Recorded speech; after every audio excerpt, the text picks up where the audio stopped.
We want to be loved. Yep. Radio's a great dilemma. Hire people who want to be loved, and they'll get people who love them to love them, and then we lose them, and we get very upset sometimes, and when we feel we're not loved because the concept was wrong to begin with. Or we get bothered by being loved. Yes. Yeah. Or embarrassed. No one can ever love me as much as I want to be loved. Impossible. I've come to that. So when you first conclusion. got into radio, when you were young, where did Yeah. you start? How did you get into it? Why? Well, actually, I got into television first. Did you? Yeah, and I won a contest on a TV show, announcer of the future contest, which I fixed. We mimeographed names. I was more clever and more of a marketing guy than I was a air talent. So that was my start, and I got on TV. When was that and where was that? Years ago in Buffalo. That's where you grew up, was in Buffalo? I never grew up. Well, that's where you. That's where. That's where you were. That's my mother had me. That's where you sprouted. Yeah, I mean, we were at the mercy of everything. Our parents, our church, Right. everybody. And the was, weather. Yeah. And the fish. Well, we didn't pay attention to the weather. It's cold there. It's awful. Nobody knows that when you haven't been anywhere. Well, but you stay inside a lot. Well, I do that here. Sure. If you don't have a job, you're outside. You do that in Florida. You get out of the heat. Yeah, well, Florida is different. You walk outside and you warm up. You go from one air-conditioned environment to another. Yeah, but you know that you live there. Right. So what did you want to know now about? Well, where you started in broadcasting and in radio, why did you do it? What was your motivation? To get out of the old neighborhood, make some money. I was a poverty kid, poor. We didn't want to have a lot of. We didn't have a lot of choices. How did you do it? Listen to the radio, and television was beyond reach. But I went for it. You mean because of your age and Yeah. experience? I was 13. And how do you be on I television? was in school, high school. I didn't want to be in high school. They wanted me there. So what was your first station? How did you get your job? I was on TV, Channel 2. In Buffalo. Yeah. Doing what? I was hosting. There was a dance party show on Saturdays, and I was doing the comedy and the news Really? on the teenage dance party show, which was I was making comedy. So much like. So that was a natural transition then to the radio? No, So how did the radio happen? you're back on the radio. Like radio wasn't important to me. What was important was getting out of town. Just getting a job. No and matter getting what out I of there. wanted to do, Making some I would do money. anything to leave town and make some money. So I went to work for the agency. I started to sell some time, and somebody said you ought to be on the radio. And there was a disc jockey in Buffalo that had a lot of fame, and Who was that? Frank Ward. And he never really went too far, but there was another guy that came along, Tom Clay, who went a little farther. Tom Clay, He went to Detroit. Yeah. Then there was another guy. Everybody went a little farther, and as they went a little farther, I realized I had to get out of town to start something. And I started sending my tapes around. I sent a tape of Jerry Stevens, who was had a show. I just taped his show and sent it out. I got a job. The guy who hired me never even heard the tape anyway, just hired me. He wanted a warm body in Ashland, Ohio, which was near Cleveland. It was so near Cleveland, it cost me $40 to get there from the airport. So, and in those days, that was a lot of money. Yeah. So everybody was conning everybody. You know, it was a virgin snow routine, a virgin snow job.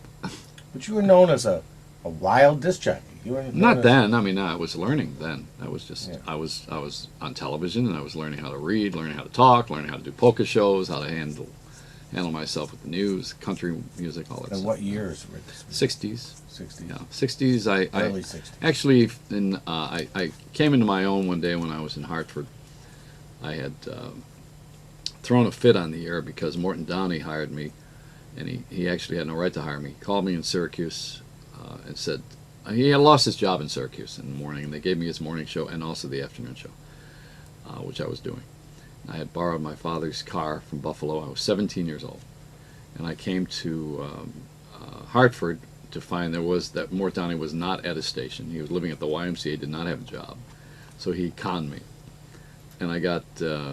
Eventually, he got a job there, and he got me in there, but temporarily. And when I found out it was temporary, I went bonkers on the air, and it made me famous, because in those days you didn't speak out of turn. Okay. and I was on WPOP in Hartford, which had a very rigid music format. You know, you played a certain amount of music, and I would just play whatever I wanted. I'd say, I'm not going to play this, I hate it. Or play another something and play it 5 times if I felt like it. You know, back in those days, I was a nightmare for you, Bob. You would have been crazed with me. But we had huge ratings, and the governor took note of it, sent his kid over in the limousine to listen to me on a regular basis. At the time, John Dempsey was governor. And, you know, I mean, it got very popular. And when you get popular, you can kind of do whatever you want.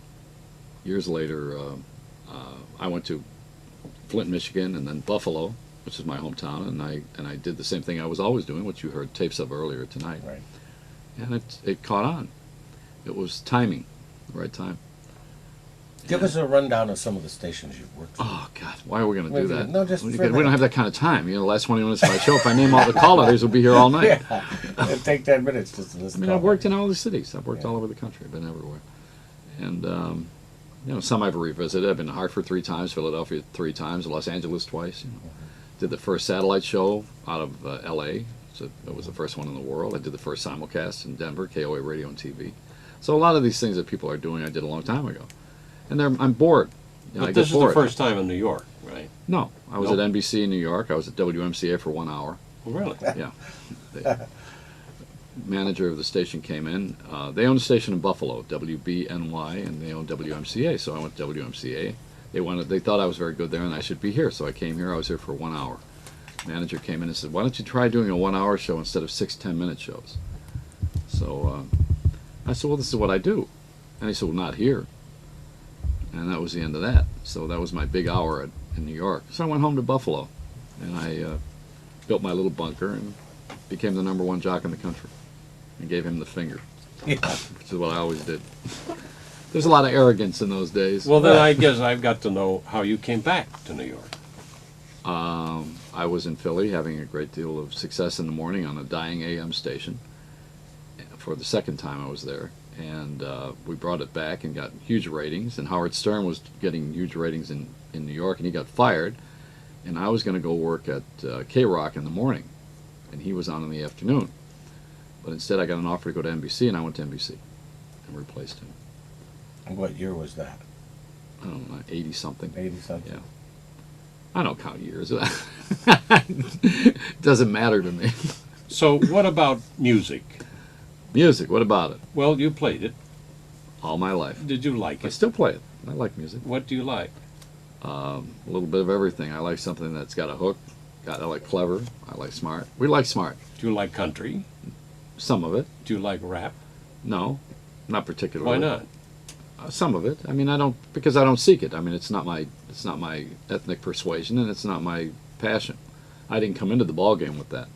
I think you have to be born into it. It's a lot of it is African American.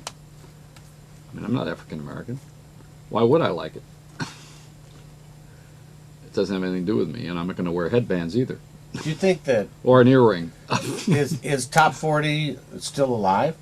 Well, Top 40 is only an expression of all the hits. Of course it's alive. It could never be dead. You mean, are they misusing it? Yes. I mean, are there 40 hits anymore? Yeah, but nobody names them, so how do Right. you know?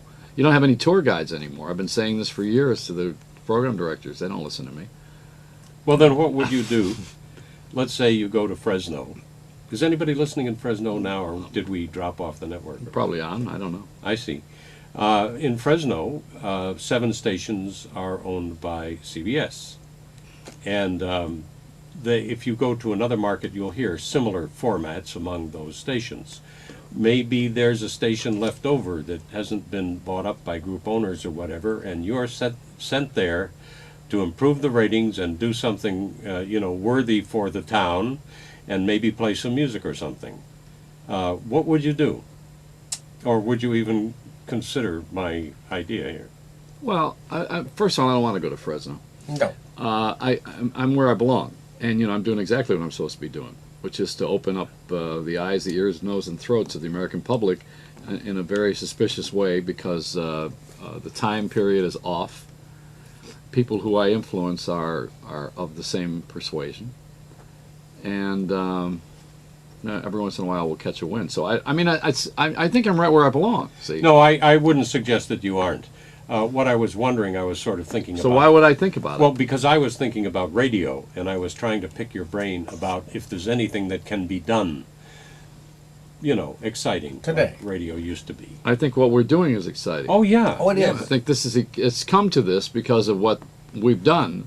Because of what everything else isn't. Yeah, right. I mean, we're doing what we're doing because of what everybody has done.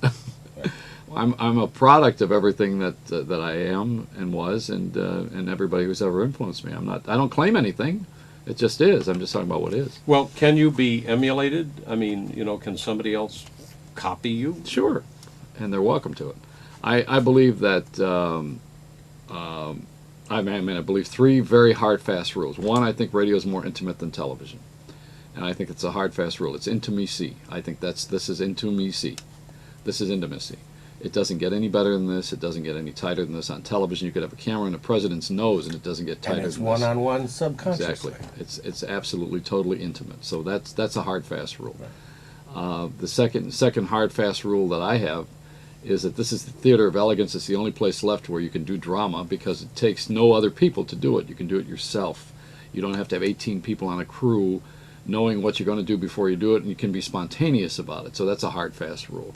So radio is that, and talk radio is exactly that, more than any other kind of radio. Because the music radio, they don't get near that anymore. Some morning shows, they try to be wise guys. Most everything ends in the crotch in the morning shows, and everything on the talk radio ends in the White House. It's a boring place. I want to end up in the living room. That's the third rule, is I think that you need to have more than one demographic in order to be successful.